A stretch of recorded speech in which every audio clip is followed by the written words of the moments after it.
Alam nyo mga kasama, kapag nagtagumpay sila na matago ang flood control at ma-impeach, ma-convict si Sara Duterte, anong epekto? Mananatili yung pagnanakaw kasi nakalusot sila. Number 2, magkakaroon tayo ng Pangulo na hindi yun ang kagustuhan ng taong bayan. Ano mangyayari sa ating bayan? Wala na.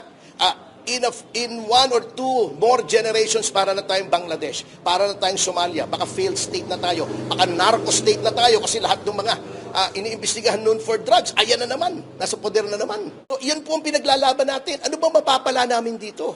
Wala na kaming hihiligin sa buhay. Sir, on the client, again, Mike Defensor, statement lang doon sa reaction niya doon sa sinabi ni Director Matibat on the 5 million bribery claim doon sa mga ex-bank. Pero what's his reaction when you spoke to him about it? Malaking kalokohan yan. At kung gusto nila magdemanda, di magdemanda sila.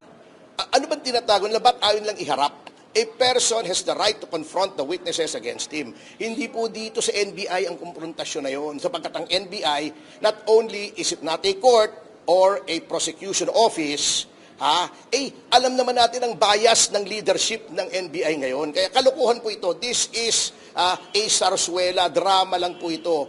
Ginalang lang namin siguro for the last time at mabubuti naman yung mga career officials ng NBI. Kanya lang, unti-unting nasisira. Lahat ng institusyon po natin nasisira na.